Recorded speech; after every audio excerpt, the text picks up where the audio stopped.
নাহনুল খালিদাতু ফালা নাবিদু ওয়া নাহনুন নাইমাতু ফালা নাবআসু ওয়া নাহনুর রাদিয়াতু ফালা নাসখাতু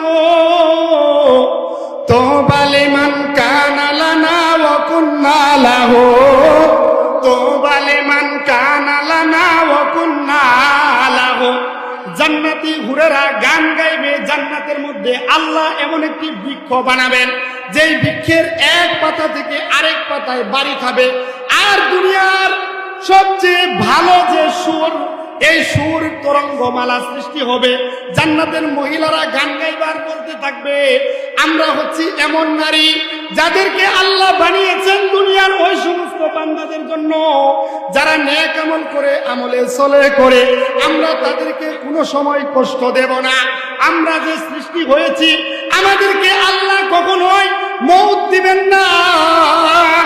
আমাদের মধ্যে কোনো গন্ধগি থাকবে না, কোনো গাম থাকবে না, কোনো দুর্গন্ধ থাকবে না। আল্লাহ আমাদেরকে বানিয়েছেন জান্নাতের জন্য, আমাদেরকে বানিয়েছেন তোমাদের আরামের জন্য, তোমাদের আয়েশের জন্য।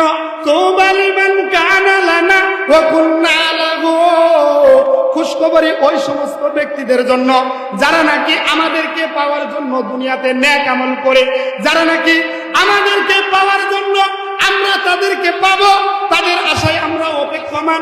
তারা দুনিয়া থেকে ঈমান আর আমল বানিয়ে আনে, তাদের জন্য খুশখবরি। এ কথা শোনার পর আম্মা জান আয়েশা রাদিয়াল্লাহু তাআলা আনহা কৌতূহলবশত প্রশ্ন করে।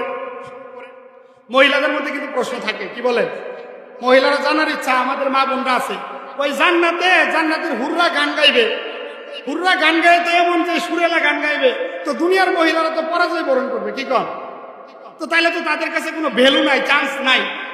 তো আল্লাহ কি আমাদের জন্য কোনো গানের ব্যবস্থা করবে কিনা?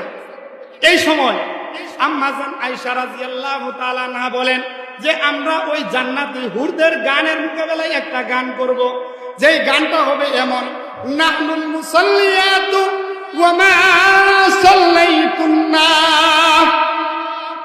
ওয়া নাহনুল মুতাওয়াদ্দিআতু ওয়া মা তাওয়াদ্দাতুন্না ওয়া নাহনুস সাইমাতু ওয়া মা সুমতুন্না ওয়া নাহনুল মুতাসাদ্দিকাতু ওয়া মা তাসাদ্দাকতুন্না।